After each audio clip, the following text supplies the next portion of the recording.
Selamat siang Bu Made. Oh Lagi ya, ada kegiatan apa setelah ini? oh, selamat siang Pak Yanto. Bagaimana ini? Oh tadi itu saya masih apa namanya dari kelas 9A1 tadi habis pembelajaran Pak Yanto. Ini sih sekarang Bisa dari bisa minta duduk-duduk waktunya santai lah. sebentar Bu. Oh, Nggih. bisa Pak Yanto. Sangat bisa sekali. Tumben hari ini kok dari face-nya itu saya lihat Pak Yanto lagi gimana capek rasanya. Memang seperti itu Pak Yanto ya? Lagi tidak enak badan atau bagaimana? Iya Bu. Ini Bu Made. Saat ini saya ada sedikit masalah dalam kegiatan pembelajaran di kelas tadi. Dan saya mencari Bu Made untuk diskusi tentang masalah yang saya hadapi. Tentang masalah yang dihadapi. Saya sangat senang sekali Pak Yanto bisa membantu Pak Yanto nantinya mengatasi permasalahan yang Pak Yanto hadapi ya. Terima kasih Bu Made sudah berkenan membantu saya dengan mau mendengarkan dan berdiskusi masalah yang saya hadapi saat ini.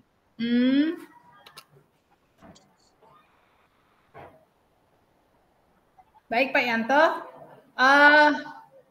mungkin kita duduknya di ruang guru biar nyaman, biar santai gitu ya. Duduknya biar ini Siap, enak Bu. ya.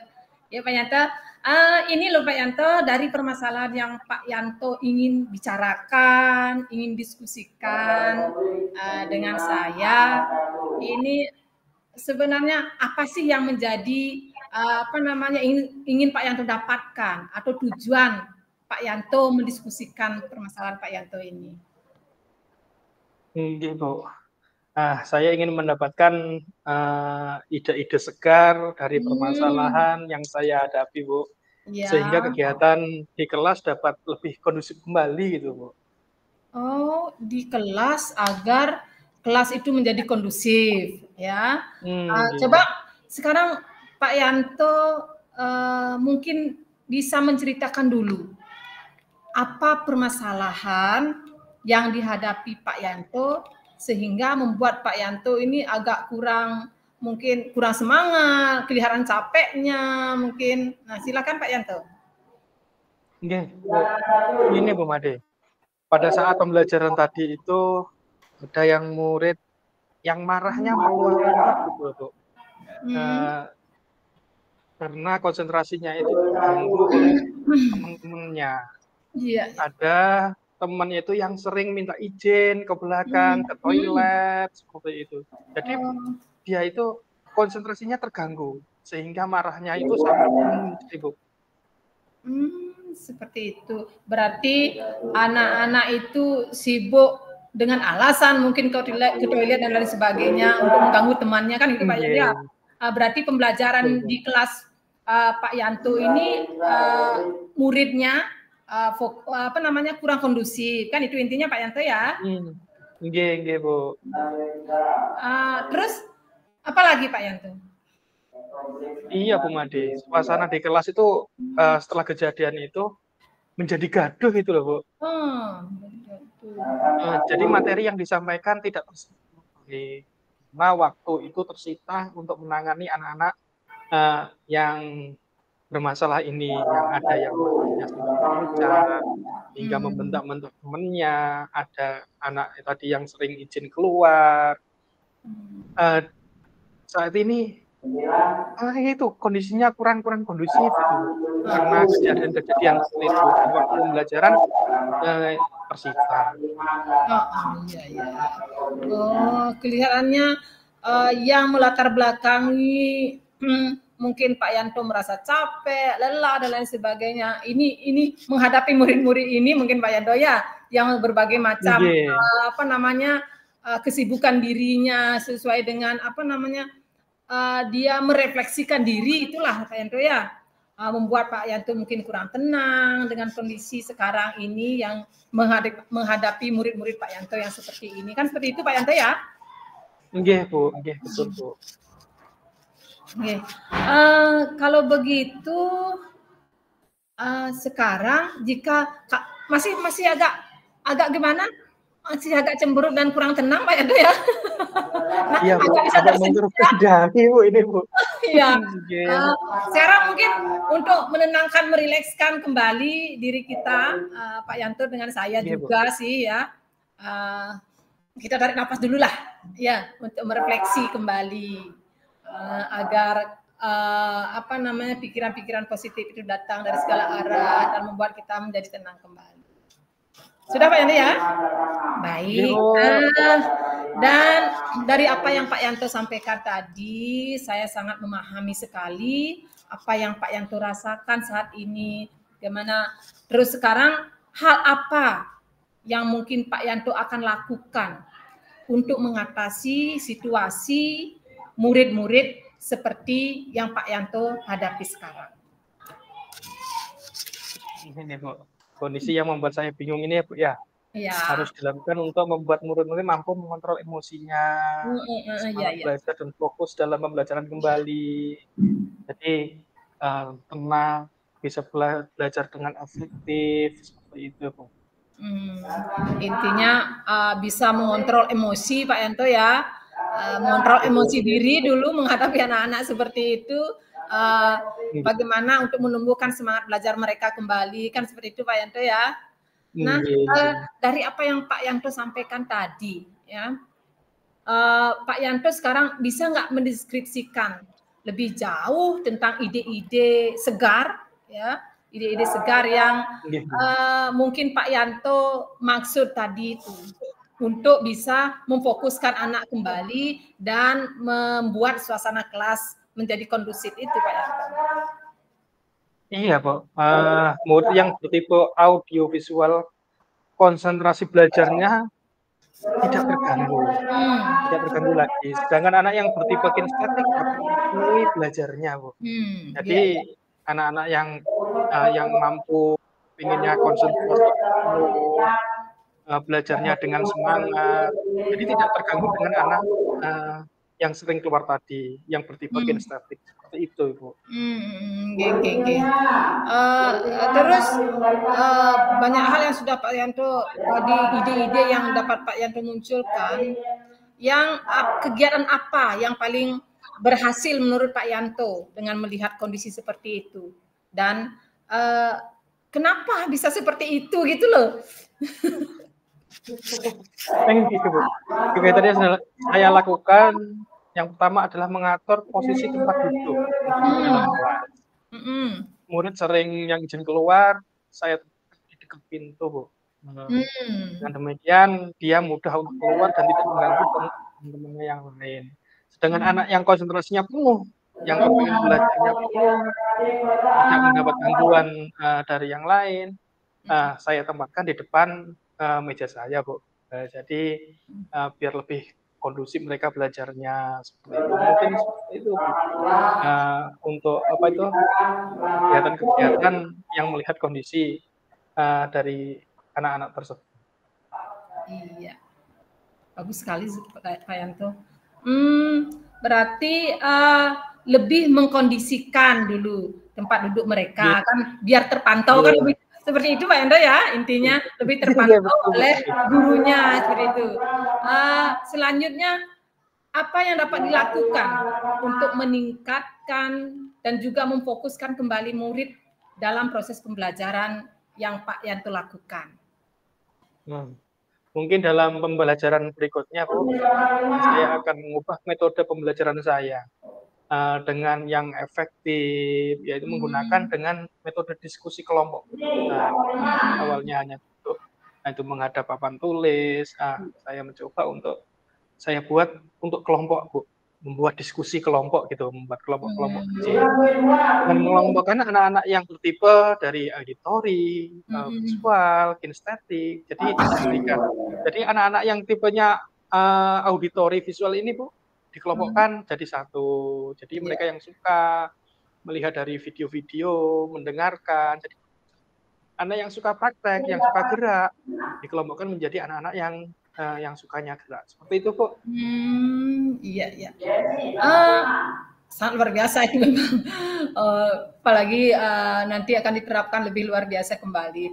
Tadi Pak Yanto sampaikan intinya bahwa pembelajaran yang Pak Yanto akan terapkan berpihak pada murid, kan gitu Pak Yanto ya, dengan sesuai dengan kebutuhan belajar mereka, kan seperti itu Pak Yanto ya.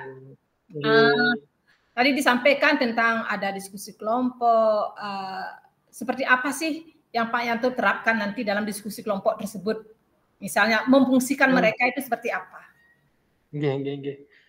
Mungkin untuk yang bertipe auditori Bu, dan audio dan visual, anak-anak bisa diberikan apa itu video pembelajaran, bisa video dari YouTube, atau mungkin dari VCD yang kita punya yang sudah kita dapatkan. Mungkin kalau di kelas tidak ada jaringan internet, kita dapat dari hasil download dalam bentuk VCD. Sedangkan untuk anak yang bertipe kinestetik, kita berikan keterampilan, Bu. Mungkin materi yang saya sampaikan ini, Bu, misalkan tentang tumbuhan, materi IPA, misalkan bentuknya daun gitu, Bu. Kita bisa mengambilkan kertas, setelah itu gunting. Nah, membentuk kertas tadi dibentuk seperti daun, jadi dipotong dulu. Mungkin dengan diberikan keterampilan yang seperti itu, diberikan tugasnya yang seperti itu, anak-anak lebih tertantang, Bu, mungkin, Bu. Seperti itu kayaknya. Jadi dibuat itu, Bu, kan dia bergerak sendiri, menggerakkan anggota tubuhnya, Bu. Jadi membuat daun, bisa jadi membuat kelopak bunganya, seperti itu, membuat bunganya.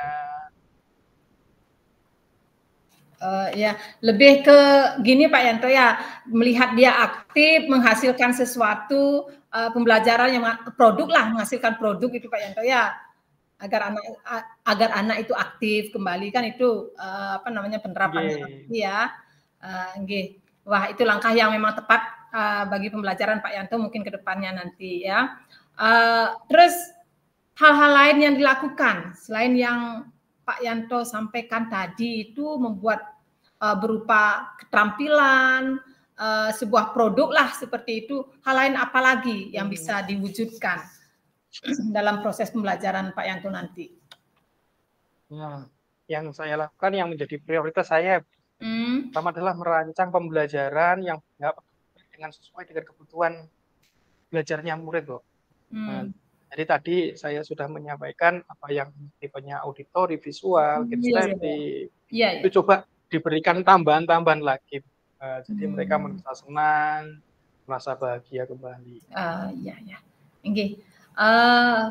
Ya, untuk nanti dalam penerapan pembelajaran tersebut, menerapkan keterampilan sesuai dengan produk yang Pak Yanto harapkan, mungkin rekan lain yang membantu itu mungkin siapa saja Pak Yanto, yang Pak Yanto harapkan untuk membantu dalam kegiatan itu? Oh iya, Bu. Ada teman Pak Irfan, Bu.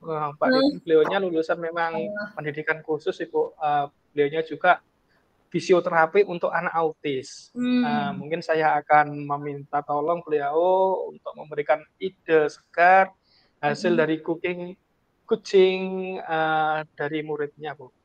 Jadi mungkin saya bisa mengadopsi, ternyata mengatasi anak yang suka marah, meluapkan emosinya yang berlebihan, yang bisa membentak dan yang lain kepada rekan temannya. Mungkin saya akan coba menggali keilmuan lagi, Bu. Jadi akan saya belajar lagi mengatasi anak-anak yang memiliki masalah emosi yang temperamen, ya, seperti itu, Bu. Iya, lebih melatih potensi diri dulu Pak Yanto ya, agar bisa menguasai dan bisa merangkul anak-anak yang seperti itu. Gitu mungkin Pak Yanto ya. Betul, Bu. Dan selain hal-hal yang tadi yang Pak Yanto sampaikan, apa namanya, meningkatkan potensi diri terkait dengan pembelajaran ATM tadi itu kan, ATM sudah motivasi teman yang lebih senior dan lain sebagainya itu. Hal lain yang Pak Yanto dapatkan ide-ide lagi itu ada enggak? Kayaknya sih saya harus mencoba belajar membuka buku kembali sih, Bu. Saya membuka buku tentang mengendalikan marah pada. Nah, saya harus menggali ilmu lagi. Mungkin nanti saya akan untuk mencari buku itu, Bu. untuk menambah pengetahuan tentang mengatasi anak yang muda seperti ini. Artinya mencari referensi terus belajar tanpa henti Pak Yanto ya. Iya, semangat. Iya, betul Bu. Oke. Sekarang target ya, target menuju ke arah sananya itu menurut Pak Yanto ini mungkin 1 minggu, 2 minggu, 1 bulan dan lain sebagainya atau 1 semester mungkin. Bagaimana Pak Yanto? Mungkin saya akan 1 minggu dulu deh Bu. Nanti 1 minggu ini seperti apa ya gitu Bu. 1 minggu lah Bu.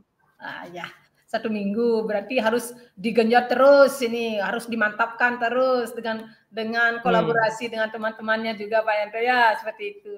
Berarti 1 minggu Pak Yanto ya. Berarti Bu, dalam 1 minggu nanti bagaimana kita melihat progres dari apa yang Pak Yanto rencanakan nanti itu, kita lihat 1 minggu ke depannya lagi kan itu Pak Yanto ya. Iya gitu. Berarti Bu, berarti minggu depan kita bertemu kembali Pak Yanto ya. Iya Bu, bisa Bu. Ngopi-ngopi, nyenek-nyenek itu gorengan, makan gorengan. Iya Bu, nanti bisa sekalian makan soto Bu. Mantap. Soto yang enak di negara itu loh. Nggih, selalu semangat Pak Yanto ya. Nggih Bu, terima kasih Bu, saya sampaikan nggih sudah mendengarkan apa yang ini membantu saya, pikiran saya lebih fresh kembali. Yang tadinya saya itu berangkat dengan penat, kondisi sekarang agak letih lesu, sekarang sudah pulih kembali Bu. Ya, terima kasih Bu. Ya, apalagi minggu depannya sambil makan sotonya itu Pak Yanto. Sama-sama Pak Yanto. Dan kita bertemu lagi setelah 1 minggu ini ya. Saya ingin mendengar kembali cerita-cerita menarik dari Pak Yanto tentang pelaksanaan rencana aksinya dalam pembelajaran nanti. Nggih Bu. Terima kasih ya Bu. Selamat siang kembali. Nggih Pak Yanto.